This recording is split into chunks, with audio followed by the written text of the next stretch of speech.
may nagtanong guys. Turuan mo naman ako sir paano mag-copy and paste. Ayan. So una-una mong gagawin sir is i-message mo po ako sa aking messenger. Nasa bio ko po yung link. Then para sa lahat ng mga kapanood ng video na to, alam mo ba na pwede mong pagkakitaan ng social media account mo gamit lamang ang TikTok, Facebook, and Instagram. Yes, tamang-tama yung narinig mo at pwede kang kumita dito ng 10 to 20,000 per month. That is part-time income. So meaning, nakadepende pa yan sa effort at oras na ilalaan mo dito.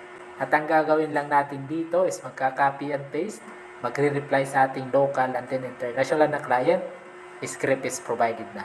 So kung isa kang empleyado, OFW, senior citizen, housewife, retired na gustong gawin ng copy and paste, mag-comment ka lang sa video na ito ng how and then i-comment mo din kung nasaan location ka para i-guide kita kung paano.